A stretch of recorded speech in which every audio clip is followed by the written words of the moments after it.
우리 부산과 또 광주 성도님들에게 오늘 안식일에도 하나님의 은혜를 충만히 누릴 수 있기를 간절히 바랍니다. 오늘은 우리들만의 어떤 말씀 설교가 아니고 타 교회 밖에 있는 교회를 위해서 특별히 이 시간을 마련했습니다. 오늘은 신천지 교회의 교리에 대한 바른 해석과 실상이라는 제목으로 한 10가지 정도의 문제를 가지고 해석을 해보겠습니다. 자, 나눠주신 그 인쇄물 있죠? 이번에 제가 이제 다 강조해서 사용하겠지만은, 이 성경 구절을 다 요약해서 설명한 그런 내용들입니다. 먼저, 성경 구절을 찾겠습니다. 예레미야 31장 27절부터 27, 28 읽겠습니다. 예레미야 31장 27절. 여호와께서 가라사대 내가 사람의 씨와 짐승의 씨를 이스라엘 집과 유다 집에 뿌릴 날이 이르리니. 28절. 내가 경성하여 그들을 뽑으며 회파하며 전복하며 멸하며 곤란케 하던 것 같이 경성하여 그들을 세우며 심으리라. 여호와의 말이니라 하겠습니다. 자, 오늘은 첫 번째 성경 구절은 예레미야 31장 27절의 말씀을 가지고 말씀을 드리겠습니다.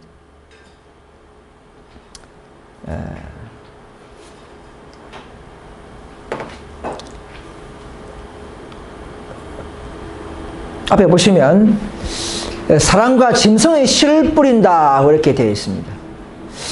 그런데 신천지 교회는 사람의 씨는 예수님이 뿌리는 진리의 씨요, 짐승은 이제 그들은 개신교의 잘못된 목자라 그렇게 하기 때문에 개신교의 잘못된 목자가 뿌리는 씨는 가라지의 씨다, 비진리의 씨다, 이렇게 해서 그들은 가르치고 있는 것을 제가 동영상에서 몇 번 봤습니다. 그들은 근데 여기서 말하는 예레미야는 영적인 시 비유로 연결할 것이 아닙니다. 실제 언약을 발표하고 있는 것입니다.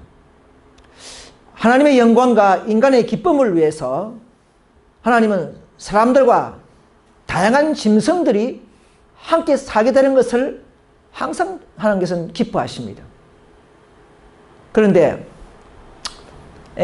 예레미야는 남방유다의 선지자죠.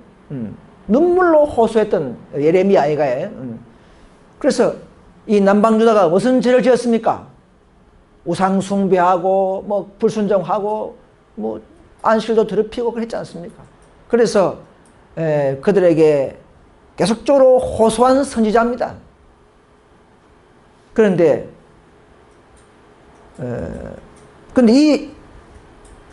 내가 가라사대 사람의 씨와 짐승의 씨를 뿌릴 날이 있다 그랬어요. 어디에?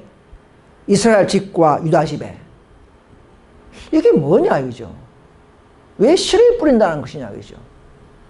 자, 그것은 이제 유다의 죄로 말미암아 언제 했습니까? BC 605년, 597년 마지막 3차 멸망이 언제죠? 586년에 시드기야 왕이 도망가다가 잡혀서 두 눈까지 뽑혀가지고 결국 잡혀가서 옥사해 죽었습니다. 약 한 수천 명이 잡혀갔어요. 바벨론 나라로. 이스라엘에서. 그러니까 이스라엘 나라는 그죠? 허불판이잖아요. 그래서 당시 바벨론에 의해서 멸망된 유대민족을 돌아오게 하고 다시 그때는 그 벌판에 짐승들까지도 회복시키겠다는 약속입니다. 마태 13장에 그 진리의 시, 가라지의 시 비유와는 아무 관계없는 역사적인 사항을 여기서 예레미야의 언약인 것입니다. 바벨론 포로 이후에, 그죠? 1차 중건령, 2차 중건령, 3차 중건령, 4차 중건령. 이 바벨론 포로 돌아와서 이스라엘에 다시금 내가 씨를 뿌려서 사람의 씨와 짐승까지도 다시금 번창하겠다는 약속을 예레미야가 자기 백성들에게 사전에, 멸망받기 전 사전에 이렇게 말씀을 하고 있는 것입니다. 왜냐하면요, 하나님은 아브라함을 통해서 창세기 보면은 22장 17절에 보시면 아브라함이 내 씨로 말미암아 번창하겠다 하였어요. 아브라함에게 이미 약속을 해놨습니다. 너의 자손으로 말미암아 번창시킨다 했는데 북방 이스라엘은 멸망당했고 남방 유다까지도 다 잡혀가지고 그 땅에 사람이 없지 않습니까? 그러니까 그 아브라함의 언약을 지켜야 하는 것이에요. 근데 공동번역, 그 천주교 번역 책에 보면요, 여기 보면 씨를 뿌린다 했지만, 그러니까 그렇게 되니까 신천지 교회에서는 마태 13장까지 연결해가지고 뭐 진리의 시, 비진리의 시 이렇게 연결하는데, 공동번역 성경을 보면 그렇게 되지 않아요. 사람과 짐승을 농사 짓듯이 불어나게 하리라 이렇게 되어 있어요. 뿌리는 게 아니에요. 이게 맞는 거예요. 이거 다, 그래서 성경 전체를 보고 많은 성경을 이렇게 보면 이해할 수 있는 구절입니다. 그걸 보면, 그 예레미야에 보면 짐승도 다 도망간다 되어 있죠, 그죠? 짐승도 다 도망갔다 되지 않습니까? 황폐하여, 예레미야 32장에 보면 황폐하여 사람이나 짐승이나 없다. 갈대인이 바벨론이거든요. 바벨론에 붙여가지고는 없다요. 또 에스겔 36장에 보면은 사람과 짐승으로 많게 하다 번성차리라 했지 않습니까? 그렇죠? 그래서 내가 그 황폐한 그 하나님의 땅, 거룩한 땅에 다시 내가 사람도 번성하게 하고 씨를 뿌려서 또 짐승의 씨를 뿌리면 뭐냐? 짐승도 번창하게 하겠다는 이야기죠. 다시금 그 아브라함의 언약을 그대로 지키겠다는 이야기입니다. 그 말이에요. 이것을 신나하고 연결해가지고 하는 것은 잘못된 것입니다. 그래서 이런 것을 잘못 배운 신천지 교인들이 이 동영상을 보신다면 진리로 돌아오시기를 간절히 바랍니다. 자, 그 다음 또 하나 보겠습니다. 그래서 여기 보면, 그렇죠? 역지하에도 보면은, 36장에 보면은, 토지가 황무해졌다. 토지가. 다 잡혀갔으니까. 70년간 포로 기간 동안에 하나님은 자기 백성들이 말 안 들으니까 바벨론을 가지고 이방 나라를 분노의 도구로 사용했습니다. 그죠? 저 그림은 이제 잡혀가는 장면입니다. 예레미야 52장에 보면은 약 4,600명이 잡혀갔다. 그 되어 있습니다. 그때 뭐, 바빌론 잡혀간 자, 또 고국에 좀 남아있는 자, 또 애국으로 도망가는 자, 이런 막 민족이 다 나아져 버렸어요. 최악의 비극적인 상황이 그 당시에 남방 유다에 있었습니다. 그러니까 하나님은 그걸 보시고 지금은 황무하지만은 70년 후에 내가 다시금 고토로 돌아갈 때에 이스라엘과 유다 집에게 약속하리라. 다시금 내가 사람도 번창하게 하고 짐승도 번창하게 하리라. 이겁니다. 그죠? 이겁니다. 자, 그 다음에 자, 마태복음 11장 11절을 보시기 바랍니다. 마태복음 11장 11절에 보시면 또 이런 말씀이 있습니다. 침례 요한의 말씀이 있습니다. 이것도 우리가 알아낼 필요가 있습니다. 마태 11장 11절 보시면 침례 요한이 어떻게 했습니까? 11장 7절에 보면 저희가 떠나며 예수께서 물에게 요한에게 대하여 말씀하시되 너희가 무엇을 버리고 강가에 나갔느냐? 바람에 흔들리는 갈대냐? 그러면 너희가 무엇을 버리고 나갔느냐? 부드러운 옷 입은 사람이냐? 부드러운 옷을 입은 자는 왕궁이 있느니라 했죠. 침례 요한을 두고 하는 말인데 침례 요한은 흔들리는 갈대라 이게 아닙니다. 요한은 흔들리는 성격이 아니에요. 이건 하나의 이렇게 표현을 하는 겁니다. 9절에 보면 그럼 어찌하여 너희가 나갔느냐 선지자를 보려느냐 옳다 내가 너희에게 이르노니 선지자보다도 나은 자니라 이렇게 했어요. 11절에 내가 진실로 너희에게 말하노니 여자가 낳은 자 중에 친내 요한보다 더 큰 이가 일어남이 없도다. 그러나 여기 이제 문제예요. 천국에서는 극히 작은 자라도 친내 요한보다 크다 했지 않습니까? 그러니까 신천지에서는 천국에는 제일 작은 자가 친내 요한보다 크다 했으니까 친내 요한은 구원이 없구나. 구원 못 받는 사람이구나. 이렇게 지금 가르치는 걸 제가 봤습니다. 근데 이게 이제 하나씩 설명하면 이것은 뭐 친내 요한이 배도다는 것이 아니에요. 요한 제자가 뭐 질문한 것도 몰라서 질문한 것이지 배도한 것이 아니에요. 왜 그럼 친내 요한이 천국에서 가장 작은 자가 보다 작다 했냐 그 말은 여기서 말하는 천국은 하늘 천국이 아닙니다. 은혜의 천국을 말합니다. 우리 마음에 형성되는 거듭남의 비밀이죠. 마음에 우리 형성되는 은혜의 천국을 말하고 있는 겁니다. 그런데 왜 은혜의 천국에서는 요한이 제일 작으냐? 작을 수밖에 없죠. 왜냐하면 요한은 예수의 제자도 아니었어요. 예수님 전에 그냥 강나게 친 소리로서 예비한 자였습니다. 그러다가 죽어버렸잖아요. 감옥에서. 그런데 은혜의 천국에서 누가 큰 자입니까? 베드로, 야고보, 요한 요즘 제 아들이요. 매일 따라다니면서 배웠지 않습니까? 산상수훈의 그 놀라운 그죠? 이런 복음들 다 참 놀라운 그런 복음을 들었어요. 그러니까 마음에 임자는 은혜의 천국에서는 그런 복음을 누리지 못한 요한은 그냥 작은 자예요. 가장 작은 자입니다. 그걸 여기서 말하는 거예요. 그래서 마태 11장 9절에 보면 선지자보다 더 나은 자라는 이 말은 어떤 선지자도 친내 요한처럼 메시아의 초림의 직접적인 선포자가 되는 특권을 누리지 못했습니다. 다니엘도 그런 특권이 없었어요.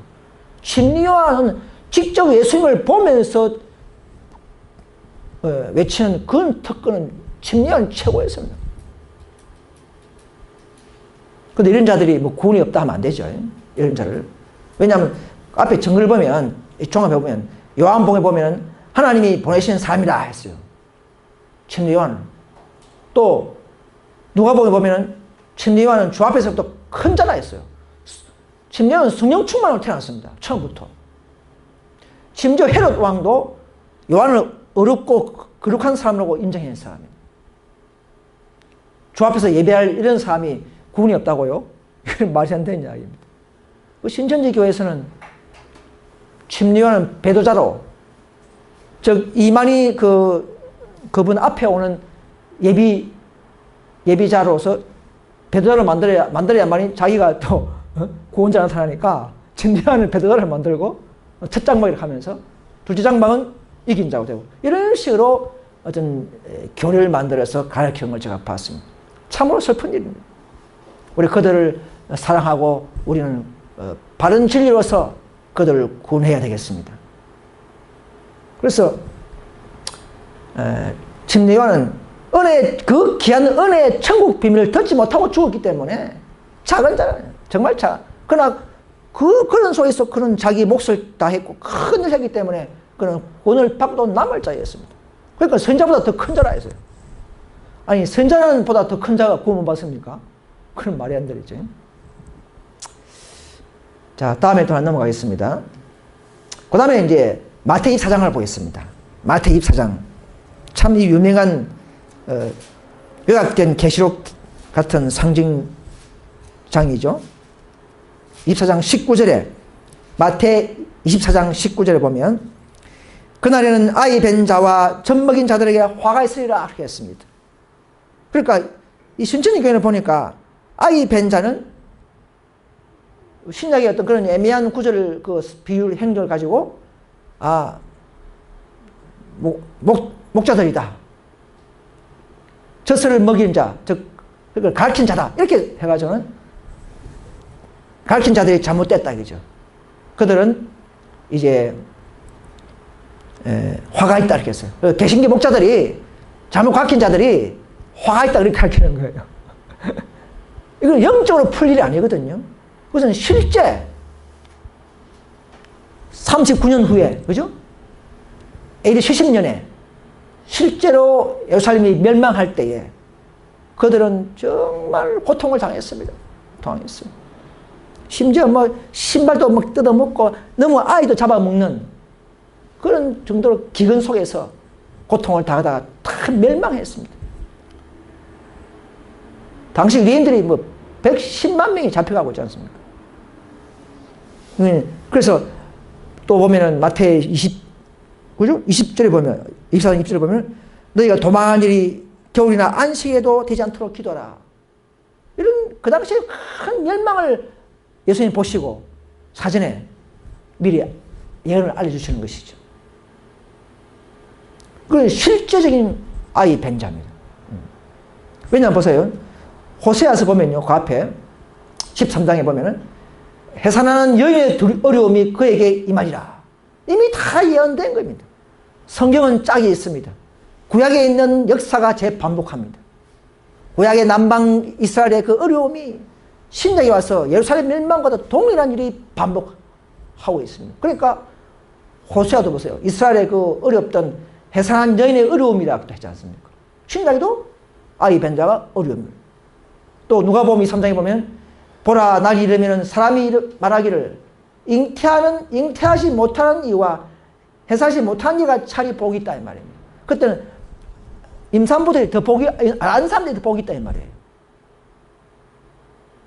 또 고전 7장 26절에 내 생각에는 이것이 좋으니 곧 임박한 환란에 그냥 지내는 것이 좋다 이 말입니다. 결혼 안 하고 애 안 빼고 그때는 다 산으로 도망간단 말이에요. AD 70년에도 어디 도망갔습니까? 저 벨라 성으로 산성으로 도망갔습니다. 실제로 산으로 도망가는 거예요.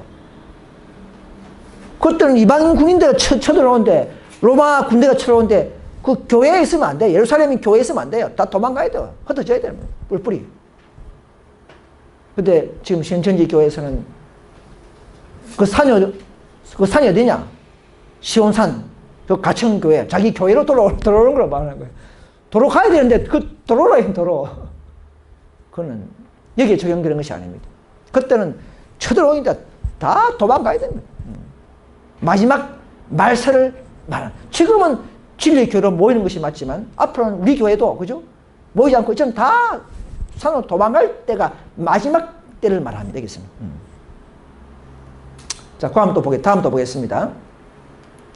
자, 그래서 그 교회는 세상 종말이 없다, 환란이 없다 그렇게 말합니다. 다 영적으로 풀어가지고 개인의 영적 종말이다 그렇게 풉니다. 아주 무섭고 이거는 위험한 논리입니다. 사람을 그야말로 안락하게 만드는 아주 무서운 논리입니다. 실제로 앞으로 말세 때는요, 다니엘이 말한 바 그죠? 다니엘 12장 1절에 보면 무시무시한 그죠? 환란이 있다 이렇게 했습니다. 예. 이 베드로후서 3장 10절에 보면 하늘이 큰 소리를 떠나가고 그죠? 체질이 불이 타고 이런 일이 앞으로 마지막 때 칠재앙 때 있습니다. 또 이사야 34장에 보면 하늘이 두 마리처럼 말린 다 구약에 다 예언되어 있습니다. 구약에 있는 구절들이 신약의 짝입니다. 어떤 구절은 짝이 있어요, 실제로. 다 구약에 예언된 것을 이제 반복하는 체계입니다.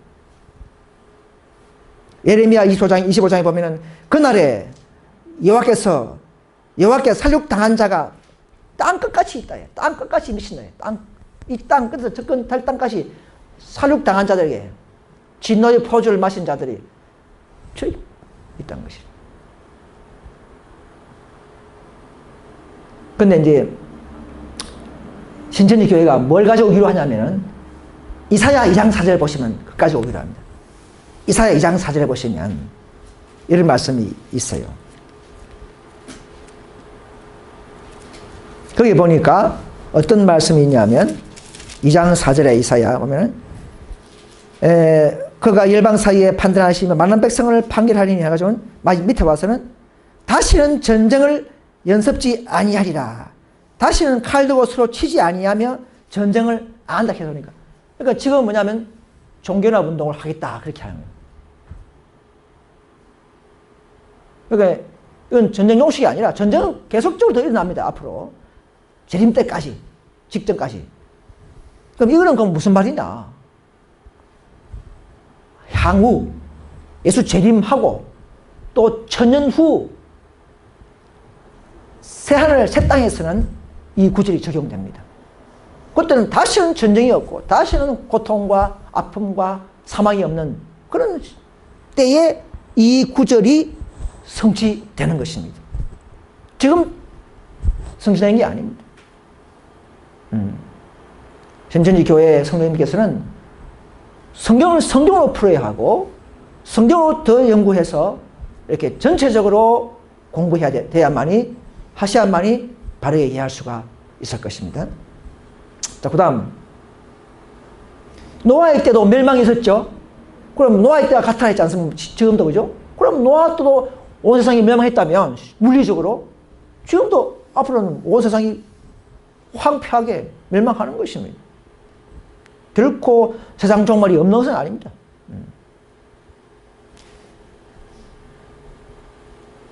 지금 여호와의 증인하고요 신천지 교회하고 이런 분들 보니까 교리가 천년왕국이라 하거든요. 천년왕국 지금이 여호와의 증인도 왕국회관 하죠. 그래서 이름이 왕국회관이야. 신천지도 보면 신천기 35년인가 그랬지. 35년 동안 천년기를 하고 있다는 거예요. 벌써 그들 벌써 그러니까 황폐 없이 바로 왕국이야. 그러니까 이거는 종말이 없으시는 거예요. 아주 위험한 거예요. 사탄은 자기 사주교를 통해서 하나님의 이 예언과 이런 상을 속이는 것이죠. 자, 그 다음에 이제 마태복음 열천의 비유를 좀 보겠습니다. 우리 잘 아는 내용이죠. 마태 25장에 보시면 뭐 잘 아시기 때문에 제가 읽지 않겠습니다. 시간 가기 때문에. 자, 등은 뭡니까? 성경 말씀이죠. 등. 그 다음에 길은 뭡니까? 성령이에요. 근데 신천지 교회에서는 보니까 등은 일반 말씀이고 성경 말씀이고 기름은 예언 말씀이다. 계시 말씀이다. 이렇게 둘 다 말씀이야. 둘 다 말씀. 하나는 일반적인 말씀이고 하나는 그 이만희 씨가 가르치는 계시받은 대언의 말씀이라. 그러니까 이걸 기름이 없으면 즉 이긴 자의 말씀을 안 먹으면 구원이 없다. 그렇게 가르칩니다. 그런데 그게 아닙니다. 기름은 그리스도 우리의 성령을 표상합니다. 자, 그럼 이거는 뭐냐? 다섯 차례는 석인 차례는 들어가고, 그죠? 기름을 계속적으로 여분을 갖고 있다는 거죠. 다 기름을 갖고 있었죠. 초기에는 다 교인들이 다 예수님을 잘 믿었어요. 말씀을 잘 순종했어요. 성령이 있다 보니까 잘 했어요. 점점점 예수 재림 늦어지니까 지금 보세요. 막 넘어지고 세속으로 빠지고 하잖아요. 성화의 실패를 말합니다. 그 미련한 천에는 성령 부족의 말이 뭐냐면 기름 부족이 뭐냐면 더 순종하지 못하고 전제하지 못하는 성화의 실패자를 말합니다. 다섯 천에는. 그래서 이들은 계속 순종하며 깨어지 못한 자들의 운명을 말합니다. 그래서 결국 성경을 갖고 있지만 형식으로 믿는 이런 명목상의 교인들이 많지 않습니까? 그런 자를 말하고 결국은 구원의 은혜의 시기가 닫혀버리면 여기서 문이 있다 이 말은 은혜의 시기가 있다는 말이에요. 그죠? 영적인 은혜의 시기가 닫힌 문이 영적인 닫힌 문이 있다는 말입니다.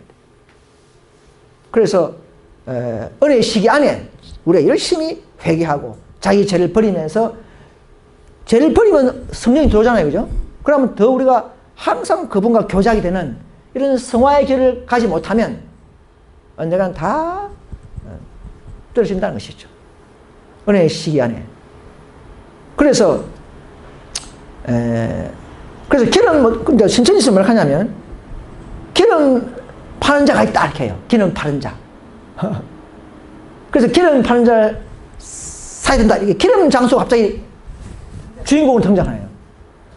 여기서는 그 비유는 그거를 기름 장수와 아무 관계없는 비유입니다. 왜냐하면 기름 파는 자가 사러 갔는데 기름은 샀죠. 5명이. 사가지고 가니까 열줬습니까? 그러면 기름 사러 가는 것도 필요 없고 사와도 문 안 열줬죠. 그러면 기름 파는 장수나 사는 자는 아무 불필요한 거라는 것이죠. 이게 뭐냐? 이게 무슨 말이냐?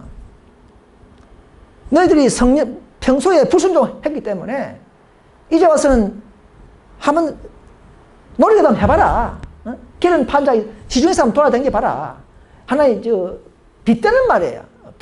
불상간에 하는 그런 그 최후의 기회 빗대는 말에서의 그런 말이지 실제로 기름 팔아 살아가려고 하는 그런 것은 아닙니다. 그리고 기름 파는 자가 한 명입니까? 기름 파는 자들 복수로 나옵니다. 이만희 혼자 그분 한 명이 아니에요. 아까 말했듯이 기름 사오니까 말겠습니까? 나는 너희를 알지 못한다 했지 않습니까? 그 말이 어디에 나옵니까? 마태 7장에 나와요. 7장에. 동일하네요. 마태 7장 23절에 보면 그 말이 나와요. 뭐라 하냐면 너희를 알지 못하는 소리가 또 하나 나오는데 7장 23절에 보시니까 내가 선지자 이름으로 막 노력하고 주 이름으로 귀신 쫓아내고 했는데 뭐라고 했습니까? 내가 너희를 도무지 알지 못한지라 했어요. 그 다음에 뭐라고 했습니까? 불법을 행한 자들아 내게서 떠나가라. 아하, 그러니까 이 미련 5천에는 불법, 즉 불순종한 자들이라는 것이죠. 불순종한 자. 불순종, 예수 믿다 하면서 불순종한 자들은 다 천국에 못 간다 이 말입니다. 그죠? 불법을 지키는 자들. 일요일, 하나님의 법 아닌 일요일 지키는 자들도 결국은 다 마찬가지라는 것이죠. 불법이니까. 불법은 죄야. 죄는 사망이니까. 그래서 기름 장수도 문 밖에 있죠. 전부 다. 그죠? 문 밖에 있기 때문에 기름 살아가는 여자나 기름 파는 장사가 있다 할지라도 다 은혜 문 밖에 있기 때문에 천국 문 밖이기 때문에 못 들어가는 것이. 그래서 신천지에서 가르치는 교리는 잘못됐다는 것이죠. 자, 그 다음에 예수님 재림. 여러분 재림이 영적인 재림입니까? 실제 재림입니까? 실제 가시적이고 눈으로 볼 수 있으면서 모든 사람이 볼 수 있는 그런 재림입니다. 그런데 그분들은 어떻게 하냐면 영으로 재림한다. 영으로. 지금 신천 여호와의 증인도 영으로 재림했다죠. 맞죠? 뭔가 좀 비슷하죠. 그죠? 그래서 그분들은 영으로 슬쩍 와가지고 이만희 씨의 그 임재했다. 이렇게 몸에 임재했다. 그런 거죠. 예수님은요 구름 타고 오시는데 권능과 영광으로 저 그림처럼 모든 사람들이 계시록 1장 7절에 각인이 눈을 그려 보겠고 나는 두려워서 막 머리 숙이고 숨고 하잖아요. 모두가 다 그래 보지 않습니까? 번개가 번쩍번쩍 하듯이 그렇게 임한다 이거죠. 번개가 눈에 안 보이지만 떠들어서 뭔가 나타나죠. 그죠? 슬쩍 오는 게 아니에요. 구름을 타고 오신다. 여러분 그분이 그래요. 어떻게 구름을 타고 오노? 이렇게 해요. 하나님의 그 능력을 무시하는 것이죠. 그런데 예수님은요 항상 구름을 자기 수레에 삼고 수레. 구름 이야기가 구약에 많이 나옵니다. 구름 위에 앉은 이가 하셨어요. 계시록에 보면은 계시록 14장에도 보면은 구름 위에 사람 같은 인자 같은 이가 했어요. 그죠? 구름 위에. 또 구름 속에서 소리가 나서 이렇게 했습니다. 항상 구름은 하나님의 영광과 임재의 표현입니다. 그래서 마지막 때는 큰 천사들 대동해서 불꽃처럼 찬란하게 오신다. 그 살루 1장 7절에 그래 나옵니다. 데살로니가 후서 1장 7절에 보면 천사들과 함께 만말 천사와 함께 불꽃처럼 찬란하게 오시는 그런 재림 외에는 전부 다 거짓말입니다. 뭐 휴거 이런 건 다 거짓말입니다. 어느 한 명만 봤다. 아 나는 뭐 예수님을 봤다. 이 전부 다 거짓말입니다. 우리 교회에 뭐 하나님이 임재했다. 하나님이 두 명 있는 교회가 있죠. 안상홍 정인의 가는 하나님 두 명이 지금 있어요. 저 영국산이 봤습니까? 독일산이 내려온 거 봤습니까? 예수님 재림은 온 천하 각인이 다 봐야 하는 그런 재림으로 오시는 겁니다. 일개사만 보는 그런 삶이 재림이 아닙니다. 자, 그 다음에 예수님 앞에 어떤 책이 있습니까? 또 내가 보니 죽은 자들이 큰 자나 작은 자나 책들이 펴졌다 이거죠. 책들이. 자, 예수님 앞에는 생명책, 기념책, 제의책 이런 4가지 책이 있습니다. 근데 신천지 교회에서는 무슨 책인지 아십니까? 생명록, 사망록, 중단록 이렇게 있어요. 근데 생명책은 맞아요. 사망록은 뭐 죽으면 사망록에 기록한다 이거죠. 그건 근거가 없죠. 하나님은 죄들은 제의책에 기록하고 선한 일은 기념책에 기록하죠. 그건 중단록은 뭐냐? 교회 잘 나오다 안 나오는 장기 결석자. 결석자는 중단록에 기록한다. 이건 성경적이 아닙니다. 중단록이 성경에 있으면 저도 그거 기억하겠습니다. 여러분 신천지 교회에 계시는 분들은 하나 틀리면 다 틀린다 그렇게 가르치고 있어요. 이 하나 틀리는 것을 발견했다면 지금이라도 당장 진리교회로 나오시길 바랍니다. 중단록이라는 것은 성경육이 다 찾아도 중단록은 없습니다. 지금은 우리의 모든 행위들을 하늘책에 기록하고 있다는 사실을 아시길 바랍니다. 자, 그 다음에 이제 구약의 3대 절기죠. 3대 절기. 유월절, 오순절, 초막절. 근데 그분들은 수장절을 또 지켜요. 초막절 또 지키고 수장절 또 지키고 2개 지켜요. 사실 이게 한 가지입니다. 하나입니다. 이거. 초막절이나 장막절이나 수장절이나 같은 절기 용어입니다. 이게 무슨 말이냐면 수장 이 말은 뭐냐면 이 그림처럼 곡식을 이제 수확해서 창고에 저장해서 추수 후 저장 이 말입니다. 수장. 그런 말입니다. 그 다음에 이제 기쁨으로 이제 초막을 짓습니다. 우도 오면은 추석이요, 추석. 곡식을 다, 농사 다 짓고, 이제 추석이 오면, 예? 추수 감사절이죠, 추수 감사절. 그러니까 막 오곡백, 획발 놓고 송편 뜨고 놀지 않습니까? 이미 저장을 다 하고 놉니다. 그죠? 자, 그런 식으로, 이 수장절과 초막절과, 장막절은 같은 겁니다. 3가지 다 같은 말입니다. 그럼 장막절은 뭐냐? 강야 생활을 기념하며 장막 지으면서 생활, 모세의 장막, 강야를 생각하면서 하늘에 가서 그 기념하는 날이 장막절이에요. 초막은 뭐냐? 그때 이제 초막을 듣고, 했던 그런 측면에서 초막절이라도 하기도 합니다. 그러나 절기는 같은 겁니다. 그게 뭐냐면 신명기 보시기 바랍니다. 신명기 16, 16. 신명기 16장 16절에 보시면 이게 하나가 답이에요.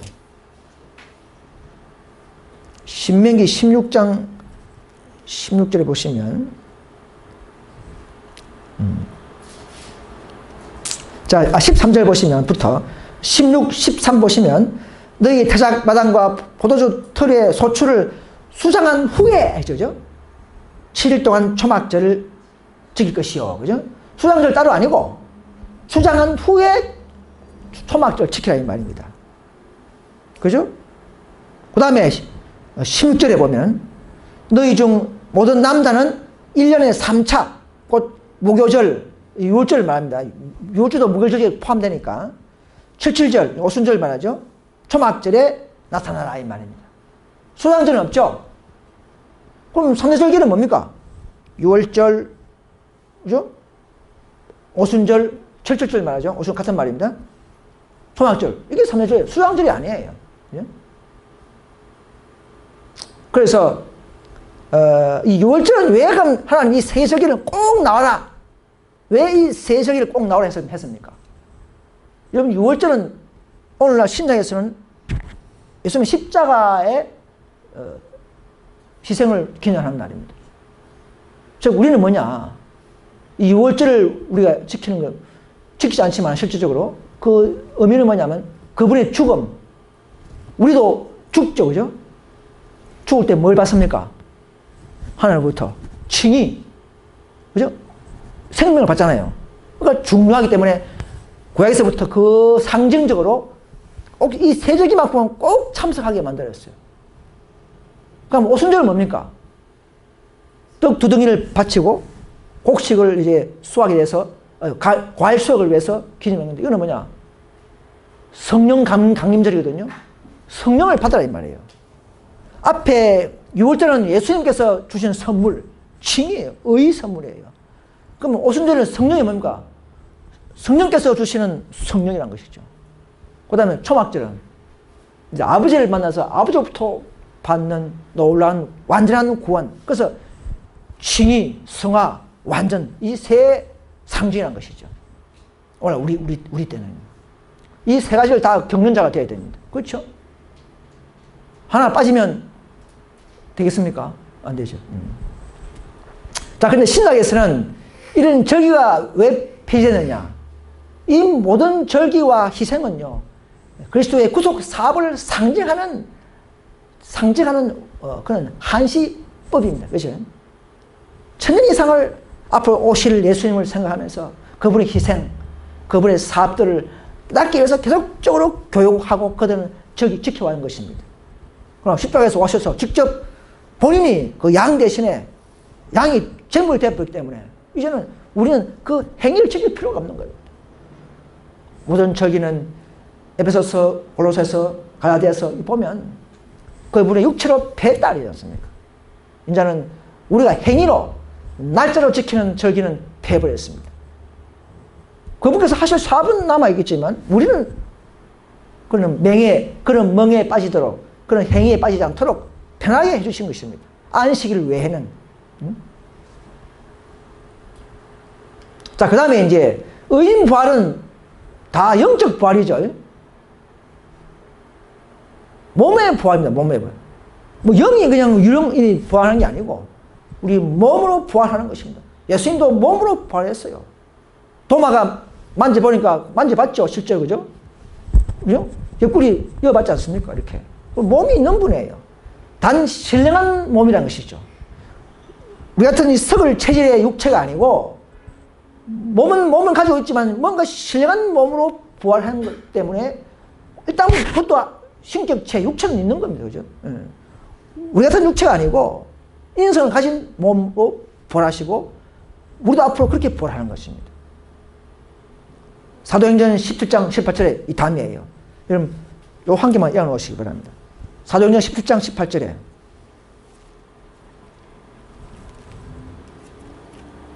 거기 보시면 답이 나와 있습니다. 정확하게 나와 있어요. 17장 18절에 바울이 예수와 또 몸의 부활을 전함을 인함이라. 몸의 부활하고 분명히 몸의 부활하고 분명히 나와 있어요. 딱 한 구절 나와요. 또 사도행전 2장 31절 보면 앞에 나와 있는 것처럼 미리 보는 거로 그리스도의 부활하심을 말하되 저가 음부에 버림이 되지 않고 육신이 썩었습니까? 안 썩죠. 썩음을 당치 않게 하리라 하기 때문에 시편에 나오는 이야기입니다. 시편에도 이미 구약에도 다 예언되어 있습니다. 구약과 신약은 짝이 있습니다. 시편 16편 10절 보면 똑같은 말이 나와 있어요. 예수님의 상징은, 그분의 몸은 육신이 안 썩는 몸으로, 그게 몸의 부활이라는 것이죠. 그런데 신천지 교회에서는 영으로 부활했다. 왜 그러냐면 구름에 올라갈 때 구름에 가리기 때문에 영이 그냥 안 보였다. 그렇게 하는 거예요.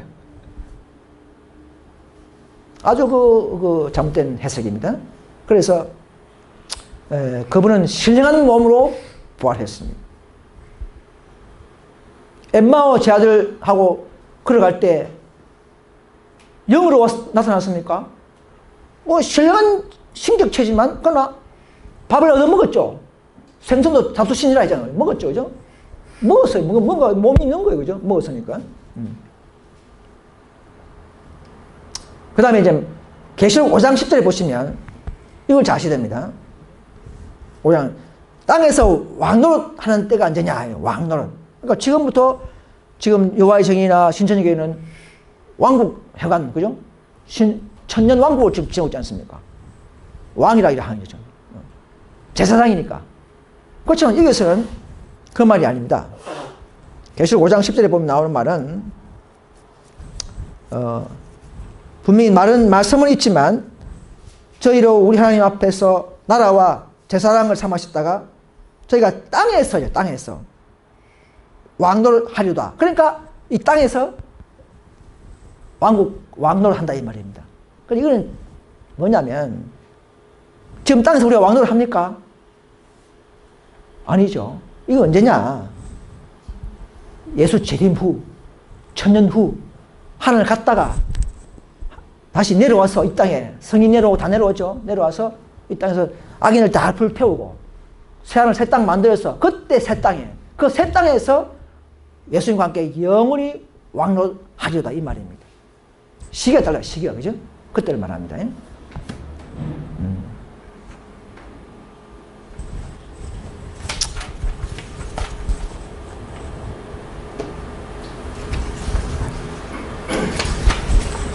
그 다음에 이제 계속 10장에 나오는 작은 책, 윌리엄 밀러 예언 운동 사건이죠. 계속 10장은 개신교가 해석 못하는 장입니다. 유일하게. 어느 신학 박사도 이걸 바르게 해석하는 못하는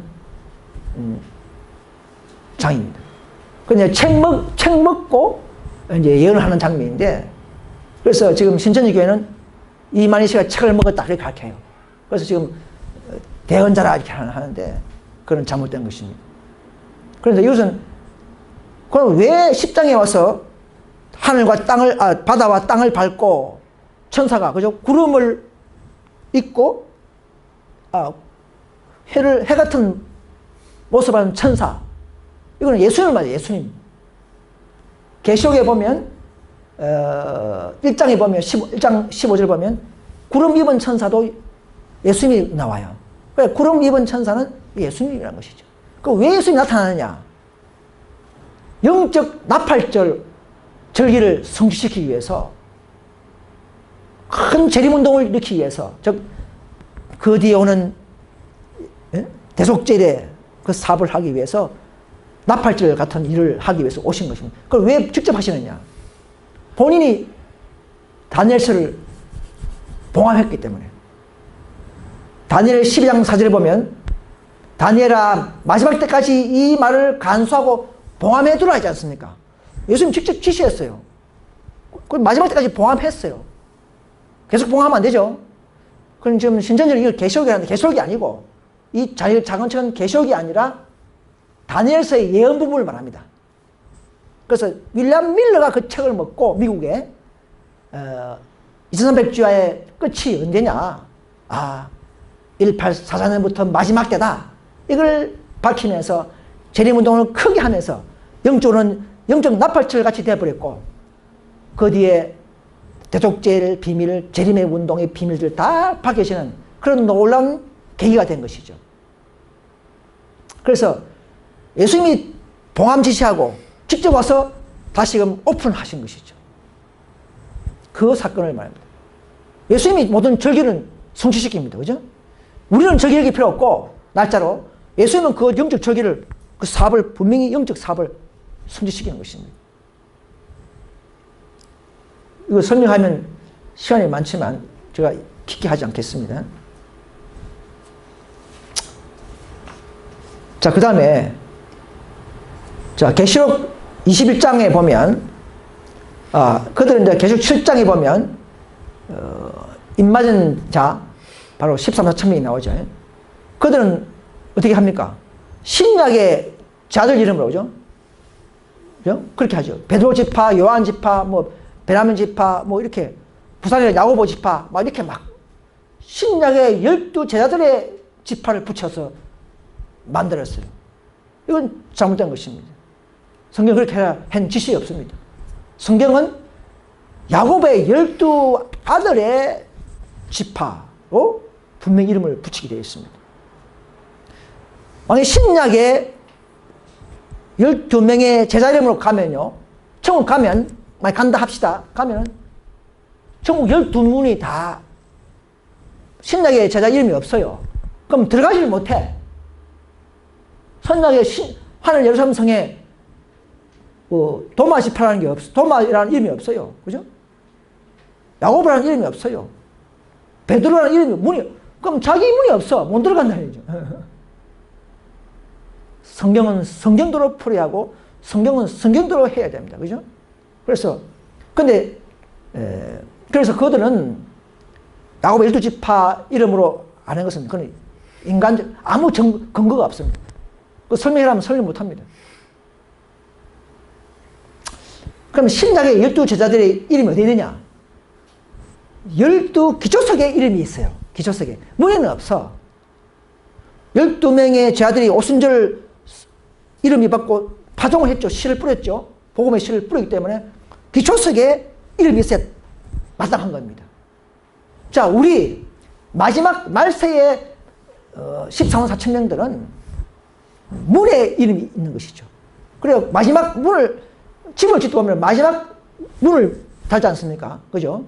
기초석은 처음에 깔고, 그죠? 마지막 문을 다는 것은 마지막 말세 시대의 사람들의 솜씨요, 작품이기 때문에 우리들은 문에 있어야 되는 것이죠. 그래서 그 문에 따라서 들어가는데, 그러면 이건 뭐냐? 실제 혈통지파가 아니고 야곱의 12아들의 상징한 그들의 축복했던 창세기 49장에 그게 나오죠. 그들의 경험과 개성과 축복의 영적 지파로 나눈 것입니다. 만약 큰 죄를 지었다, 루벤처럼 아비의 침상에 올라가는 그런 죄를 지었다. 그럼 우리 중에서도 그런 큰 죄를 지은 자가 승리했다, 회개하고, 그러면 그 사람은 그 개성과 경험이, 영적 경험이 루벤하고 같이 루벤하고, 그럼 루벤 지파가 이름을 마지막 천국 가서 하나님 부여하시고, 그때 멸류관과 우설초와 이런 금은고를 받고, 그죠? 새 이름을 받고 지파로, 자기 지파로 들어가는 거예요. 자기 지파로 들어가는 거예요. 다른 지파 가면요, 천국 문마다 천사가 딱 지키고 있어요. 아무나 못 들어가. 자기 지파만 딱 들어가야 되겠습니다. 그래서 그들은 다 색깔이 다르기 때문에 그들만의 경험의 노래, 새 노래를 부르는 것입니다.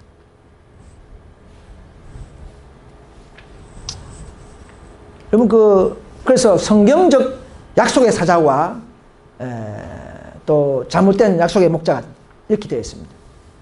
우리 렌지 화이트는 이 시대에 정말 성경이 말하는 약속의 사자가 많습니다. 선지자라 그렇게 하죠. 그는 70년간 모든 방면에 약 2000번의 계시를 받은 분입니다. 근데 이 말씀은 배신받은 게 있습니까? 말은 봐도 막 하지만 보면 그렇게 특별히 없어요. 그죠? 근데 우리 실제 진짜 약속의 사자는요, 수만 책에 다 기록하고 받은 연도, 목격자, 그죠? 다 우리는 그렇게 되어 있죠. 100년 전부터 출판된 책도 조금 더 변하지 않습니다. 앞에 컬러 바꾸고, 표지 바꾸고, 이런 걸 좀 바꿀 줄라도 그 계시 내용은 조금 더 바뀌지 않습니다. 이러는 것이 진짜 약속의 사자요, 계시받은 자요, 진짜 대언자라는 사실을 믿으시기를 바랍니다. 지금 시중에는 잘못된 거짓 선지자, 잘못된 계시받은 사람들이 많이 있습니다. 그런데 이분은 정말 경건하고 검소하게 살다가 돌아가시지 않습니까? 그런데 다른 분들 보세요. 다 막 굴림하고, 그죠? 교수가 되어 있고, 이런 것은 거짓 선지자의 모습이라고 봐도 좋습니다. 그래서 마지막으로 이제 호세아 4장 6절에 내 백성이 지식이 없어 망한도다 했습니다. 우리는 신천지 아니라 여호와의 증인, 어디든지 지금 참 좋은 하나님의 백성들이 참 많이 있습니다. 우리보다 더 많아요. 그 안에도. 여러분, 신천지 교회 아니도요, 우리는 그 영혼들을 사랑해야 합니다. 정말 몰라서 빠진 것이지 그 영혼들은 하나님 사랑하시는 분이 많이 있습니다. 정말 진리를 찾아오고 가다가 넘어지지 않습니까? 개신교는 개신교를 못 배우고 신천지 가니까 못 배웠던 걸 막 배우니까 기뻐서 막 먹었어요.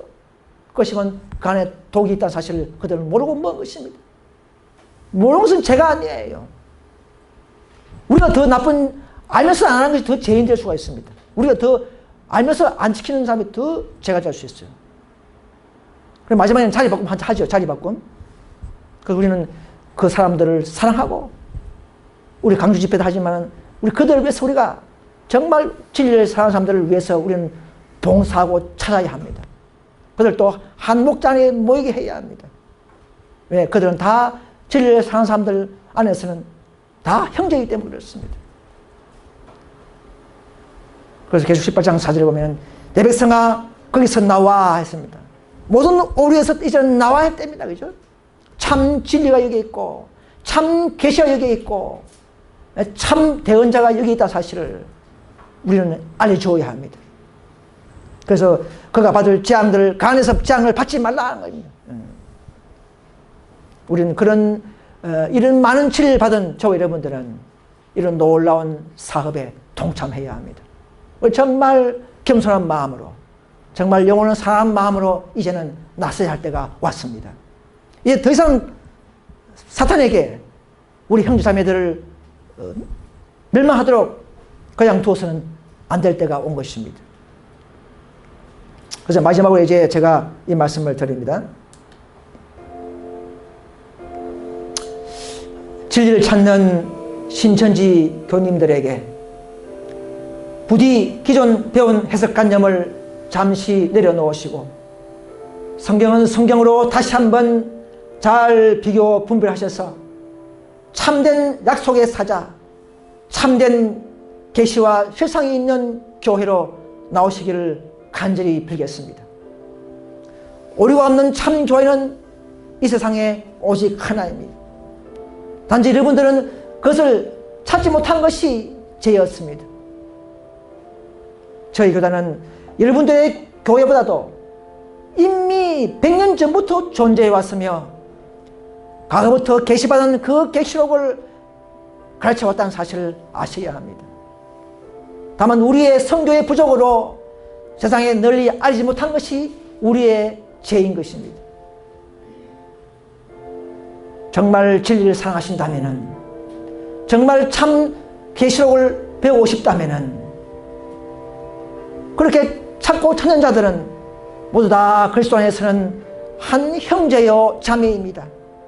우리는 사랑해야 하기 때문에 우리는 이 말씀을 드리는 바입니다. 부디 이런 짧은 또 내용이지만 더 깊이 연구해 주시고 또 아래 카페에서 더 깊이 연구해 주셔서 연구한 자들에게 성령의 은혜가 충만할 수 있기를 간절히 바라면서 이 말씀을 드리겠습니다. 더 문의하실 것이나 또 상담을 할 것이 있으면 아래 카페와 전화번호로서 언제든지 문자 주시거나 전화해 주시면 친절히 답변해 드리겠습니다. 대단히 감사합니다.